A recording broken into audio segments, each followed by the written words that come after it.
think, act, and prosper.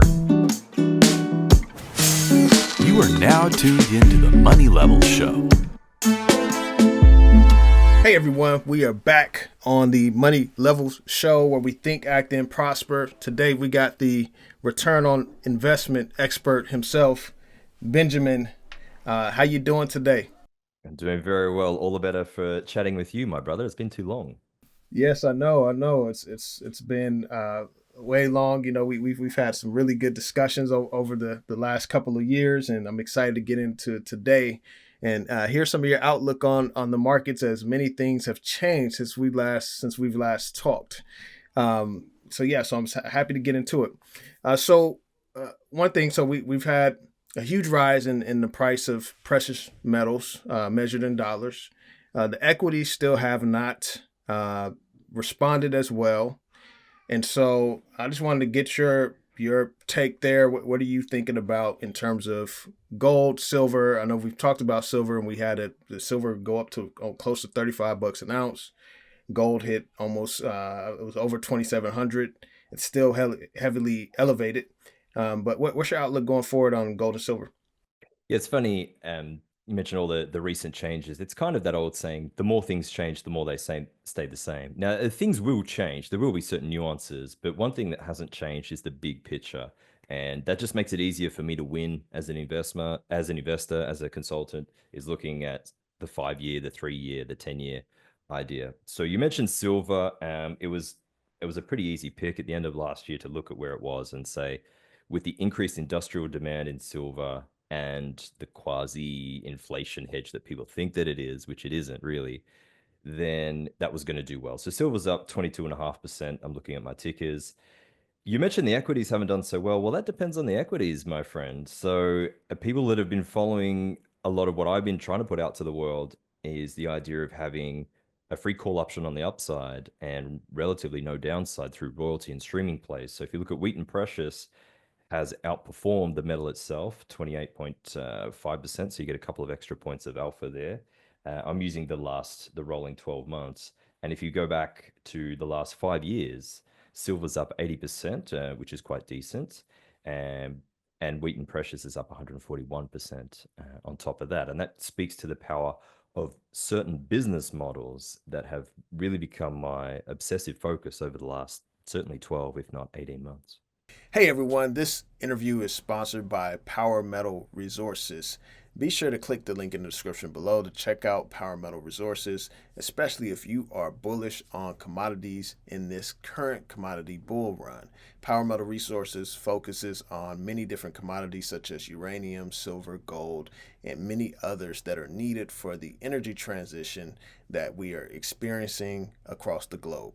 So be sure to click the link in the description below to check out their company, and you can find them on the London Stock Exchange as well as the OTC market. So be sure to check them out, and let's get back to the interview. Yeah. So, I mean, obviously royalty and streaming with limited downside, and just their models, how they're able to produce so much cash flow and everything. That's something that's really, really important. The miners.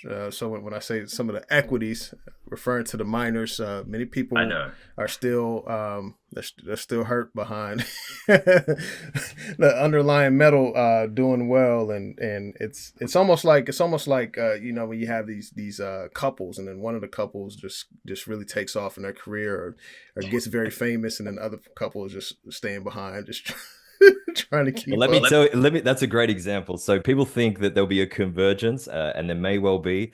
I'm not betting on the couple on the partner that's lagging behind. I'm betting on the one with the upward trajectory. Personally, I don't think that gap's going to change the way that most people do. I think you're in for a lot of frustration. If I look at Newmont, just to pick a bellwether, if I look at Newmont, that's only up 28% over the last 5 years. The money supply is up 25-ish%, with you guys going crazy with monetary policy. Newmont's up 6.5%, being generous. Um, so it just speaks to the business volume. I totally get it where people think, well, hang on, this company sells gold, right? And it sells silver. So why wouldn't it outperform when what it sells goes up? And of course, people forget about that nasty little thing called the expense column and the capital expenditure. And so that's, I guess, case in point as to why I strongly, strongly favor the royalty and streaming co's. And people think that they don't have as much talk to the upside. I completely disagree over an appropriate time frame. These have more call option upside because every time a deposit is expanded, the capex doesn't come out of, say, Wheaton's checkbook, but they do get a call on the upside for free. So anyway, I won't rehash everything that I've written about over the last 12 to 18 months, but in terms of the metals and the question that you asked, that's how I see things. I see things continuing to move much in the same vein. Nothing's changing as far as I can see in terms of the US budget. The fiscal deficit remains the same, and eventually that comes through in one way or another with monetary policy. There are two schools of thought that there'll be a weakening of the dollar intentionally, let's just say, to reduce the balance sheet liabilities for the US. There's another school of thought that I never really thought of until yesterday. I was chatting with a gentleman where he thinks instead of longer term paper being rolled over, so longer term debt maturities being rolled over at much higher interest rates, double the interest rates at which they were written by Janet Yellen, then you may just have everything kept very short term paper. So the bond market won't necessarily crash. The US dollar may stay relatively strong compared to other currencies, but inflation will be really felt through the system in terms of this constant rolling over of shorter term paper. I'm not smart enough to know what's going to happen there, but I thought it was an interesting point. Yeah, yeah, for sure. I was in well, I'm still in Sandstorm and Gold Royalty, and we did see like a decent move as gold was the price of gold was uh, skyrocketing, and I saw those equities move, and then I saw them retrace and pull back. And I was trying to just think like, okay, like why are these like gold is still elevated, but these pull back, and obviously gold did cool off a little bit. But then I looking at like the broader markets, I've been seeing more of a risk off appetite since the election. I mean, we had the S&P, the Nasdaq hit all time highs, and I mean the Dow. You got Bitcoin at an all time high. Like these tech stocks are just shooting off like bottle rockets, right? And so, and I've been thinking like, okay, well, going into the election, like obviously, there's a lot of uncertainty, geopolitical risk, all the tailwinds for gold, and then now that we have a red sweep. There's been a ton of risk off behavior, which I've been benefiting from some of the rise in cryptocurrencies and stuff. But how do you think that plays into the picture? So I think that's a regulatory or sentiment around regulatory changes. My number one performer this year, believe it or not, has been a company called Bakkt. It is a crypto software company. I was expecting this thing to really hit talk in 2 to 3 years, but there was rumors that Trump Media was going to that is going to buy the company out at a nice premium. So I woke up and the stock was up at like 123% overnight. I was like, "What? Am I dreaming?" So I think the environment's going to be a lot nicer for crypto. That's never happened to me before, by the way, and I don't know if it ever will. Um, but look, when things play out quicker than you like, it's always nice. You mentioned crypto. I mean, I think a lot of what's driven this latest run has been the strategy employed by Michael Saylor at MicroStrategy. He has issued convertible bonds and used that to buy Bitcoin, and we have this kind of recursive function. And gaps between two partners. I mean, MicroStrategy is up like I don't even know some ridiculous amount, 7-8x versus Bitcoin, which is up 100% on the year. Eventually that has to change at some point. I don't know when that is. I think that it's less to do with the new administration, although that would be favorable for crypto. And I think it's much more to do with that sentiment on the political change has led to people that there being a demand for convertible bonds issued by MicroStrategy. They, of course, pump 40 odd billion or whatever he's raised into Bitcoin. And so it's unsurprising that the price has risen over that period of time. So it is bullish for crypto. It's bullish for a lot of things, um, but not quite not quite to the degree where you've seen this crazy run, in my opinion. Yeah. Gotcha. I mean, and I think that, like, for me, what I've been processing is, looking at the macro side of it. I mean, we had Donald Trump at the Bitcoin conference. This is the first time a president has ever spoken about this what some people may refer to as a Ponzi scheme of a coin, right? And now we went from 2000 2009 when it was created, and a lot of hatred. Many people made a lot of money along the way, and then now you have the president of the United States. You have Elon Musk, Robert Kennedy, JD Vance owns Bitcoin. um, Gary Gensler out, who's been hostile towards the crypto environment. BlackRock and all these ETFs, coming in the space. And now you got the big money embracing it. So it's been like it seems a lot the landscape for it is a lot different now than what it was even 3 years ago when we saw Yeah. and so it's been for me that's been a way that I've been thinking about it, because sometime in these echo chambers, yeah, like you get this Bitcoin versus gold debate and everything, and I understand the case for both, but at the same time, like for me, if I can make some more money, then I'm gonna make more money, and I'm not I'm not gonna allow my biases to just keep me out of certain markets, especially if I understand it. Absolutely. There's a lot in the saying of being profit agnostic. And I think that, yeah, there's certainly room for gold and for Bitcoin. I think th- the change in regulatory or the change in administration will just simply mean more emphasis on regulated exchange holdings for the big guys like BlackRock that you mentioned, and Fidelity. When those guys are getting in, that's a new asset class that's been formed, and so you've got exchanges trading Bitcoin futures and mini futures and all this volatility that the exchanges are capturing, which is another leg of my thesis. So I think it's been a big step forward to answer the question. It's been a big step forward for crypto in general. Not every crypto is created equally, but certainly for Bitcoin, I think it's certainly established itself as a credible asset class. And yeah, $100,000, yeah, and I mean, depending on what you use as a price target, it's only just getting started in a lot of ways. It's got programmed scarcity, and the US dollar, the Australian dollar, the Argentine peso doesn't have it, so it could go to whatever number relatively, right? At least in theory. Yeah. I think it's a change, and this is like disruptive technology, and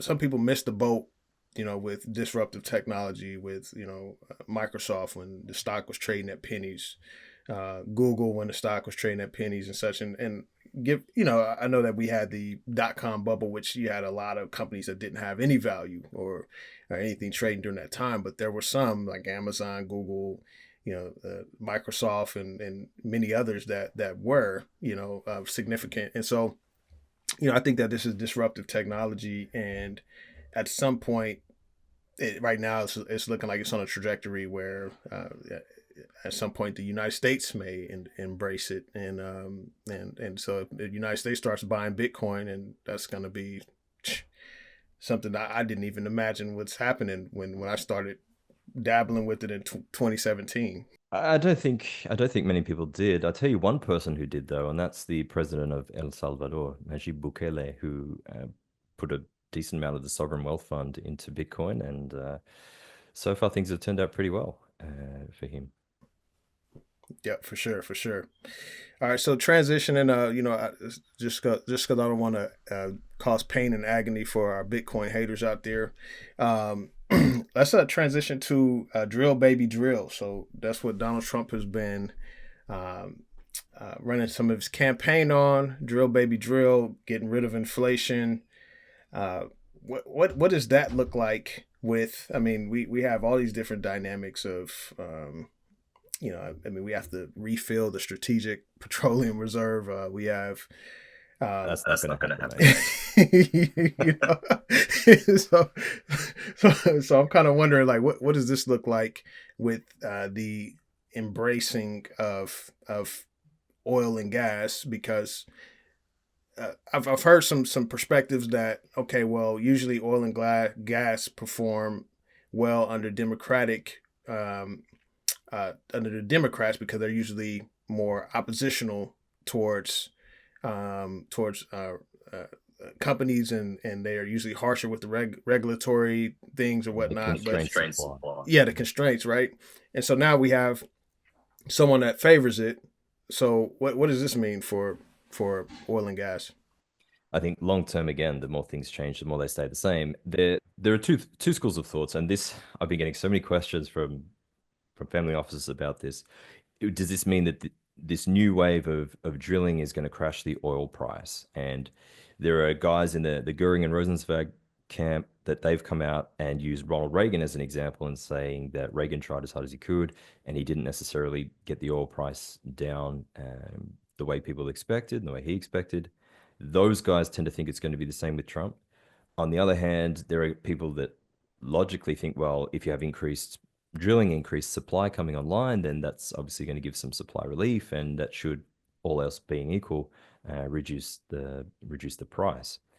The problem is nothing ever remains equal; it's always changing, and so I look at it as a different way. I say, if we do get drill, baby, drill, or if prices were to fall, how would that happen? And obviously, you would need an increase of supply over demand, right? And so, how would you get that increase of supply? What options are available to the president, Donald Trump, when he's in office in January? He's really only got a few levers. One could be to go to MBS, Mohammed bin Salman in Saudi Arabia, and ask him nicely to drill more of his own produce. Now, they have a much better relationship than the Biden administration, and so maybe they can eke out a little bit of extra capacity.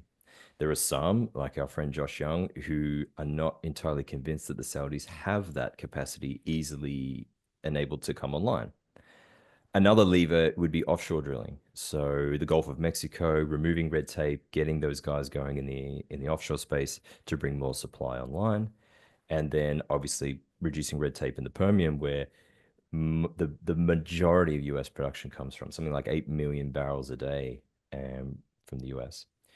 So those are the options available really to Trump. If we get peace in Russia, Ukraine, then you may have sentiment sell oil price off, and the idea that Russian sanctions would somehow be eased. I think that will take a lot of negotiating.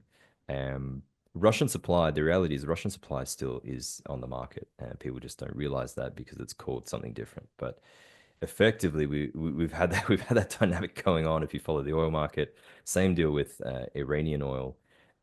So if Iranian sanctions were to be enforced by Trump administration, which is likely that it would be, then that may counteract a lot of increased drilling activity in the Permian and in the Gulf of Mexico. So you may get kind of an equilibrium or stalemate over the next 12, 18 months until the guys in the Permian can ramp up. So those are the options. I don't know exactly what's going to happen, and personally, I don't care because in any of those scenarios, I'm good, and so I think it'd be interesting to see what happens. Yeah, yeah. And so offshore drilling and production. This is some of the stocks have been. I'm in Valaris, and it's definitely seen a sell off. I continue to buy, because I just think that at some point um, we're gonna need that energy. And so, what's kind of your outlook on offshore? Yeah, offshore had a strong run and then it got sold off unjustifiably, in my view. So I've been buying more. I bought even more Valaris. The company has no debt. It's trading at pennies on the dollar in terms of its replacement cost, and its day rates have been going up. So all things are looking up for Valaris. They have jackups that can operate in the Persian Gulf and in the Gulf of Mexico. So with those two levers that I mentioned, the Gulf of Mexico and the Arabians increasing drilling activities, well, guess who's going to benefit from that? It's Valaris. I think it's just people took a lot of profits and people mistakenly think that low oil prices in the spot market is going to be bad for offshore drillers. That's really not the way it works. These guys are engaged in longer term contracts for longer term projects. Um, that's my thoughts on the matter. The companies are being offered up. If you missed out on the first rally, you now get the opportunity to buy at 20 cents on the on replacement cost dollar. And the shipyard order book hasn't really changed, so there's no new fleets that are going to come in and eat the lunch of the jackups and the deep sea drillers. So I'm allocating more and more. I already had a fair bit, and now I'm allocating more towards the stocks that you mentioned. Probably a more interesting case is natural gas, and that's one that really tests the patience of people. It's ruined a lot of traders. But that's made a strong comeback with a vengeance, and it always was going to. I think at $1.80, Henry Hub was just way too cheap, and a lot of very interesting things going on there. People are looking at the convergence between US gas prices and global markets. Uncle Rick talks about the arbitrage there, and it's huge. One thing I still don't think people understand or appreciate is the demand for electricity onshore in the United States that will need to be met with natural gas and is now being met with natural gas. And surprise, surprise, the price is going up. And the main use cases for this electricity are data centers, so AI data centers and crypto miners. So I think that has been the focus of my brain power over the last 6 to 12 months, particularly.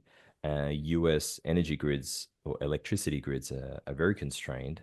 Data centers use an ungodly amount of power, and they'll need access to remote areas where they won't disturb a civilian population. They need access to cheap energy. U.S. natural gas is apart from uranium, is the cheapest molecule on the planet right now. They need a lot of water to cool these data centers, and there's certain areas in the United States that are uniquely suited to that very purpose, and that is the Permian Basin in West Texas and a little bit in New Mexico. So I've been buying up surface acres there over the last 12 to 18 months. Hmm. Yeah, yeah, that's really good.